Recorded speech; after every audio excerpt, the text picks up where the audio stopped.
Okay, so I want to do some things that we can show how to use some of the yogurt that we made in the last video. Obviously it's great for just eating with fruit or granola or whatever you like, but we can also make some fun dishes with it. So today I'm going to make some chicken tikka masala and some naan bread that both will utilize our fresh yogurt. Little note on chicken tikka masala, this is not an Indian dish for people who think that this is Indian food. This is actually a colonial British dish that was made by spice traders that went to India. They loved the food, but they wanted to kind of anglicize or Europeanize the food back at home. So as much as that may be politically triggering for some, I know it is for me in certain ways, I still really enjoy the dish, and I'm going to show you how to make it. So to start, chicken tikka masala is a combination of the chicken tikka kebab and then the masala, which is like the tomato sauce that you cook it into. So first step is that you need to make the chicken tikka kebabs. So actually I'm going to start with my yogurt. So I'm going to use, this is about maybe half a cup, another quarter cup. That's about 3/4 of a cup of yogurt. And this is going to be a marinade for your chicken. We're going to use juice of 1 lemon. And we're not going to be terribly worried if we get seeds in here because all this marinade is not going to get put into the masala, and you'll be able to see the seeds in there once it gets cooked out. You're not gonna end up, first of all, it's not terrible to have some lemon seeds in your dish. Secondly, this is going to be pretty obvious to pull them out if you want to. So that was 3/4 of a cup of yogurt, juice of 1 lemon.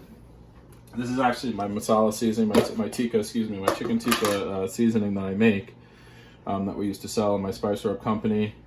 That I will give the recipe for. It's a little complicated to list right now, but I'll give a written recipe for it in the description of the episode. So that's that, and then I also have a little bit of a paste of garlic and ginger here that I made with the same method that I showed a couple of videos ago with the salt and just crushing in the mortar and pestle. You can do this in a little Cuisinart also. That's going to be the total amount for my masala, so I'm just going to use a small portion of it to go right into this. That's maybe about a tablespoon combined of the two mixed, which was about 1.5 tablespoons ginger, 1.5 tablespoons fresh garlic crushed up with a little bit of salt. I'm also going to do a little spoonful of ghee here.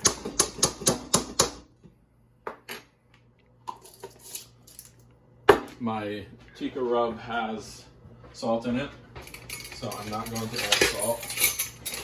I'm going to grab myself a whisk here. And I'm just going to kind of mix this up to make a little cohesive chicken tikka marinade.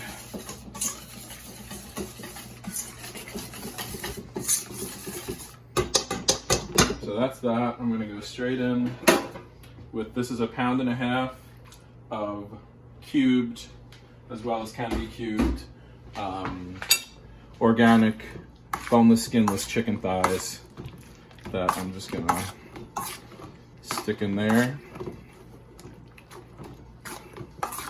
Give it a good mix to make sure everything is well coated. And then I'm gonna let this marinate actually in the fridge for about an hour and then come back and show you how to go from there. Okay, so our chicken's now been marinating for an hour in the refrigerator.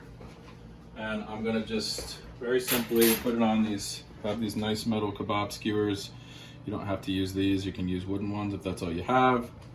You don't even have to put them on kebab skewers if you don't have that. You can kind of just broil it without the kebab skewers. So I'm just going to do one.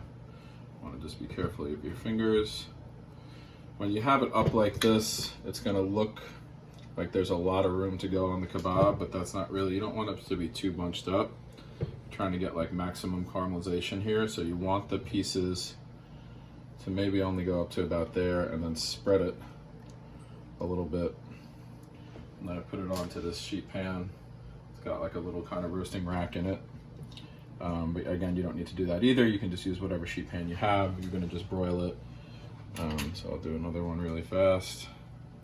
Being careful because now this is this chicken mixture is not sanitary anymore. It's got raw chicken in there, so you want to just be as tight as you can and not get it all over the place. And if you do, just be conscientious about, you know, wiping it up with soap and water, or, you know, you want to just not get your kitchen all possibly contaminated.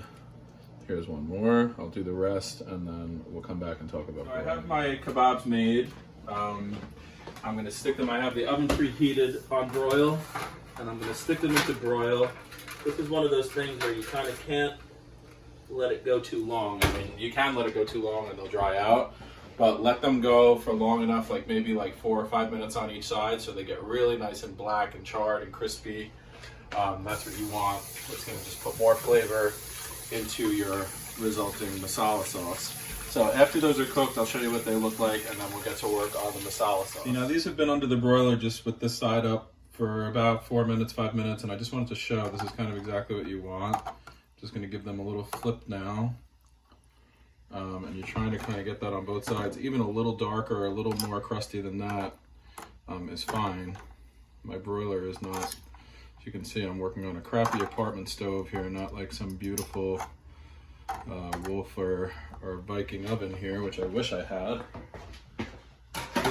But that'll be sufficient for our purposes. I'm just going to brown them up and then we'll get working. Okay, so I'm starting to build my masala sauce here. I have some ghee. It was about 3 tablespoons of ghee that I started on kind of warm to hot in my 6-quart all-clad heavy bottom pot here that I'm going to then add. This is 1 medium onion cut into medium dice. I put the spices in first in the ghee. It's a technique called Tikka that they do a lot in Indian cooking. It's usually done with whole spices, but you can do it with ground spices also. It's just sauteing the spices in fat until they get kind of fragrant, because Indian cooking uses a lot of spices that, or Indian style cooking for this recipe, I should say, uses a lot of spices that really need to be cooked out for a long time. Sometimes the longer the better, because when they're cooked over a short period of time, the flavors can be very bitter or just excessively tangy sometimes, or just unpleasant. They really need to be kind of cooked. So we're gonna cook them in as many stages as we possibly can to get the most flavor out of them. So that was about 3 tablespoons of ghee, and then the Tikka Spice, I put about maybe 3 or 4 tablespoons of that in there, maybe 3 at the most. And then 1 medium onion, which I'm now gonna let just kind of saute a little bit as this comes up to temperature. Really what you want is to start to get a little bit of color on the onion. I'm gonna pull my kebabs out now because I think they're brown enough. Yep, and those are looking just how you want them. Really, really nice. Really even and brown and caramelized. We're gonna use all that. We're gonna pour off all that marinade and everything that came off in there into our sauce. So at this point, we're going to add in the rest of our garlic and ginger mixture. Again, like I said in the beginning, this was a tablespoon and a half of garlic, tablespoon and a half of fresh ginger so that made 3 tablespoons, but we took about a tablespoon out and put it into the marinade for the chicken tikka, which now we're going to put the rest in here for our sauce. I'm going to let that kind of saute for a little while and kind of get a little brown, and then I'm going to come back and we're going to work. So now my garlic and my onion and my ginger has kind of been browning with my spice for a little while. I'm going to add about 2.5 tablespoons of tomato paste, and I'm also going to do what they call let that rust a little bit. I'm going to kind of let it start to coat the pot, let it get a little bit toasted, and kind of get a little sticky in there before I add anything else.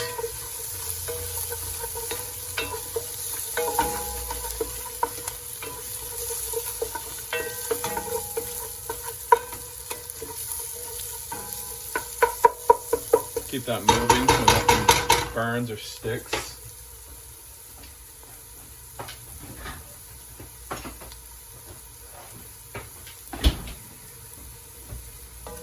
So you can see that in a couple of spots, the tomato paste is kind of starting to stick to the sides of this pot a little bit. That's just what you want. You can let it go even a little bit longer. I'm always fighting against how low my BTUs here are on the stove top. It's hard to get a good caramelization on things too quickly. So I'm actually going to go in with these tomatoes now. It's probably a little bit ahead of what I wanted to, but for the interest of time. So that was 3 medium tomatoes that I just kind of did a large dice on. I'm going to stir those through. And then I'm going to add also about 1.5 cups of tomato puree. So that was maybe about 2 cups of tomato puree. And let that come a little bit back up to temperature. And I'll be back. This is starting to bubble a little bit. I'm going to add, this is about 1 cup, 1.25 cups of chicken bone broth. I ran out of the one that I make, so I'm using this kettle and fire one, which is totally fine. Doesn't have to be this, it could be anything you have. And I'm gonna let that come back up to temperature again. Okay, so our sauce so far is simmering now. So what we're gonna do, we're gonna take this chicken that's on the stick, I'm gonna slide it. These are cooled down now, so this chicken is mostly cooked at this point, but it's probably not cooked enough where you would want to kind of go eat a piece of it. Probably needs another minute or two. So I'm just gonna slide all that off into my sauce.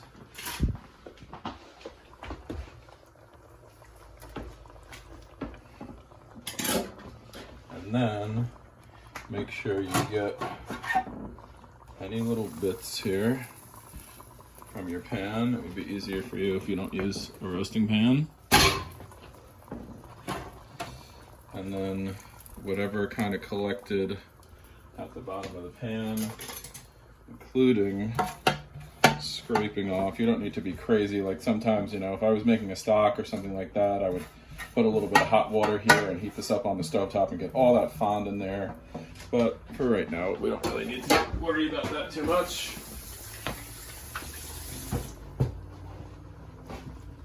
Now just give this a little mix up.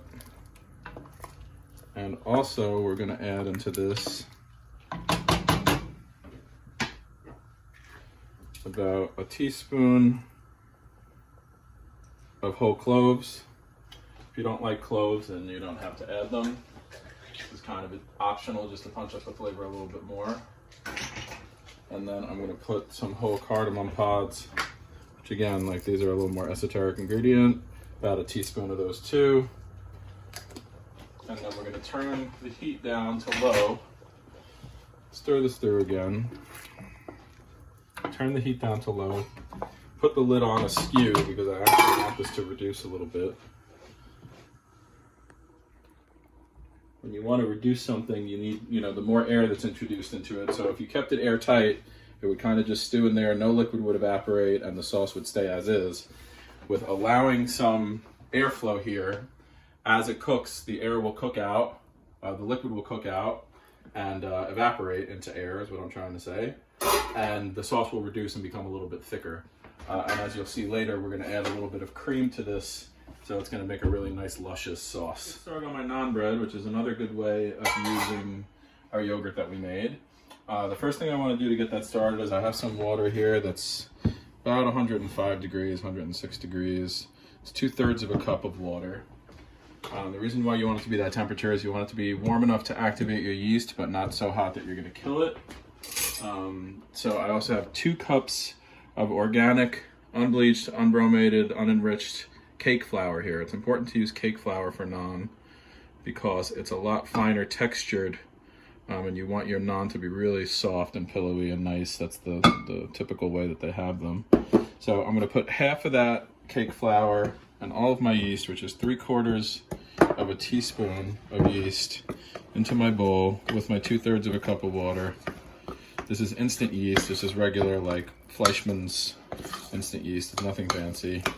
So I'm going to give that a good mix. It should look about like this, really nice and sticky, like it wants to stick to the sides of the bowl. Totally fine for right now. And we're actually gonna just get all the excess off of there.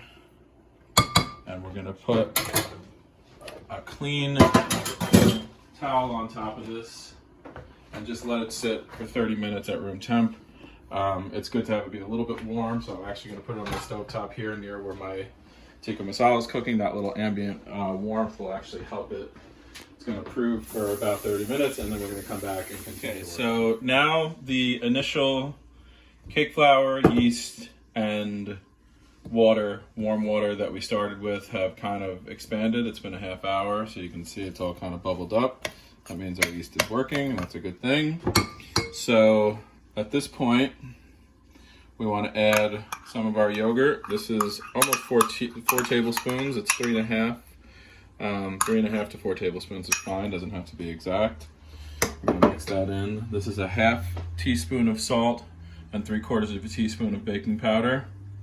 We're also gonna mix in the rest of our flour, which was an additional cup of that cake flour, the organic, unbleached, unenriched cake flour, and just give this a good mix until it all kind of starts to come together. Feels like it's incorporating a little bit. Dough can be kind of shaggy at this stage. It doesn't really matter. Gonna just scoop that off there. It's good at this point to get in with your fingers. Just make sure everything's kind of absorbing.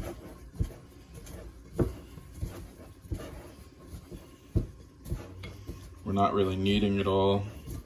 This dough doesn't really get kneaded very much. We're just kind of trying to make sure. I like to just go like this. I pick it up and kind of fold it into itself a little bit. Pick up the rest of that flour.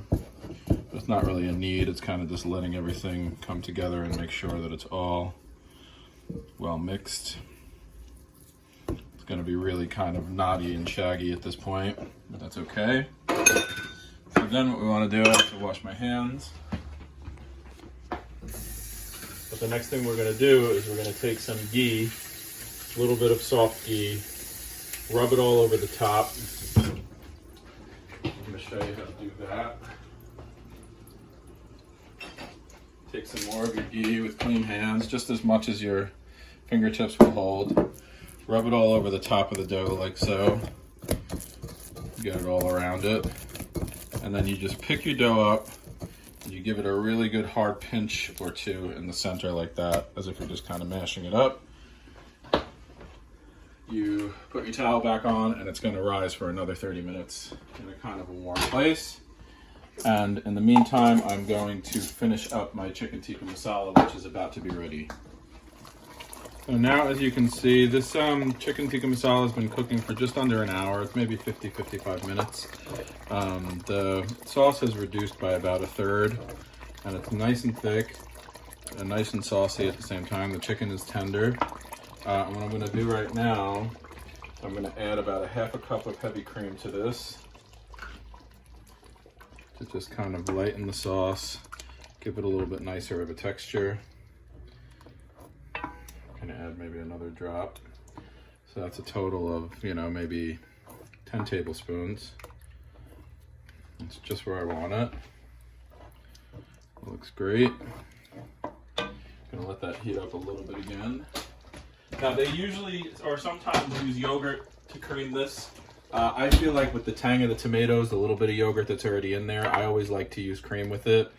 I'm always looking to kind of soften the tang and like the coarseness of those spices. So I like cream. If you wanted to use a little bit more yogurt, it would be fine, but you just have to add it 2 tablespoons at a time and stir it through, and not add it a whole lot at a time, because the sauce can break, which just means that the fat will separate from the solid and you'll have like kind of greasy pools in your sauce, which you don't want.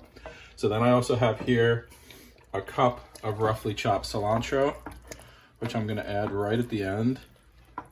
Cilantro is kind of a polarizing ingredient. If you don't like it, you absolutely don't have to add it. I personally love it, and I think it works great in this dish. So I add it in there, but if you don't have it or you don't like it, you absolutely don't have to use it. So that's our chicken tikka masala. I'm actually going to let this sit and stay warm here because I still have to work a little bit on my naan and some of the other things. So here we have our naan dough. It's been another 30 minutes. It's kind of gotten really soft and pliant and kind of just expanded a little bit more again. So what we're going to do again is just rub a little bit more ghee on top of that. And then we're going to take it out of the bowl Make sure there's a good amount of ghee on the work surface. Unlike a traditional bread dough, you don't need this with excess flour, you actually need it with ghee. So using that same technique that I showed you for the pasta recipe, you're gonna knead this for about 30 seconds, quarter turn, smashing it down and kind of pushing, trying to expand those gluten fibers a little bit, the gluten strands. For those of you that watch the pasta class, you know, it's kind of what you're trying to do. You're trying to develop the gluten so you're almost rolling it. But you don't want this to be terribly tough. It's really supposed to be more of a soft dough. So you only do this for about 30 seconds. And that's going to be good. Again, I like to kind of fold it in on itself, pinch, and then we're going to let it rise for yet another 15 minutes and then come back to it again. So now we have our naan dough that is still very soft. I'm actually going to add just a little bit of flour at this point to make it a little bit easier to shape. But you don't typically add very much flour to this at all. But this is really nice and beautifully soft the way I want it to be. So what I'm going to do at this point is kind of put it to a rectangle, cut it into 4 pieces.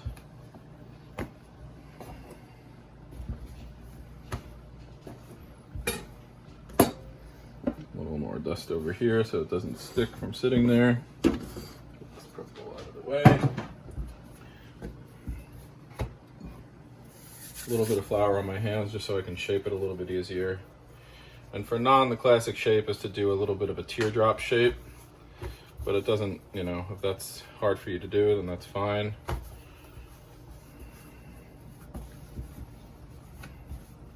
Spread it out.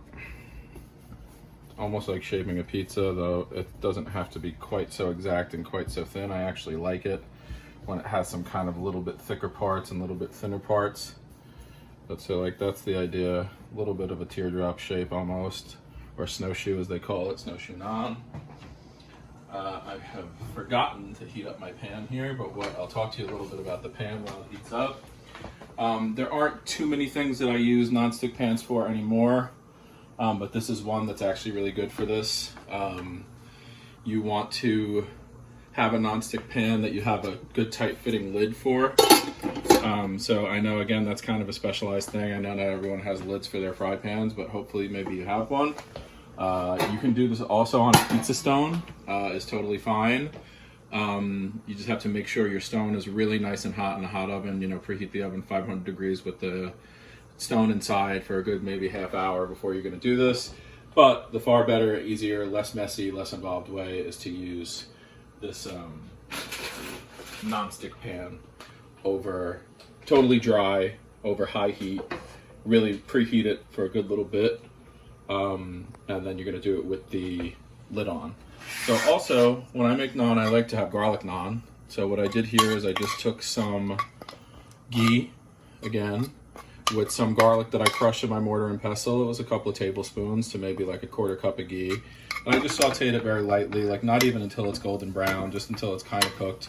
And then, you know, the garlic was crushed the same way that I've showed a few times with some salt inside.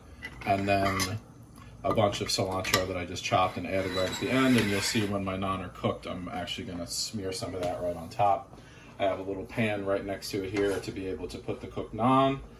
And still kind of waiting for my pan to heat up.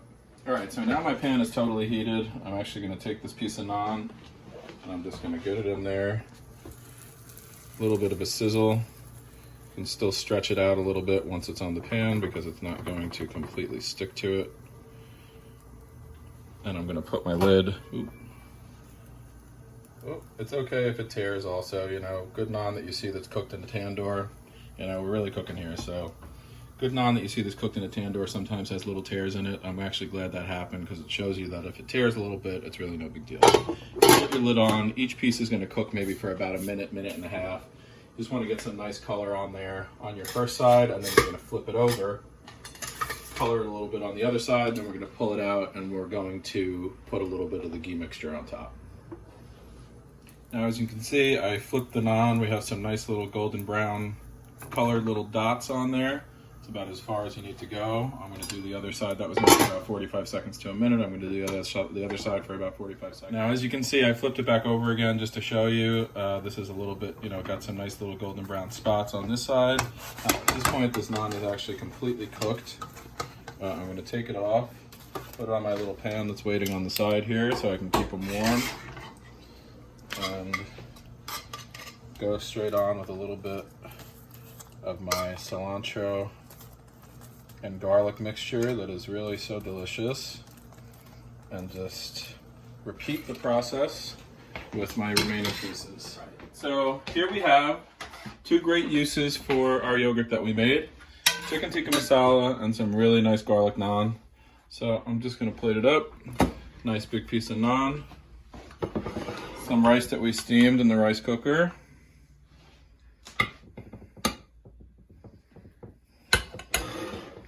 nice little bit of our chicken tikka masala that I like to get a little bit on my bread there, a little bit on my rice, some extra sauce. And this is some beautiful chana sag that my partner Tracy made off camera. We're gonna have that as our little vegetable component. And there you have your at-home Indian meal that I hope at least some of you can make and that all of you will enjoy.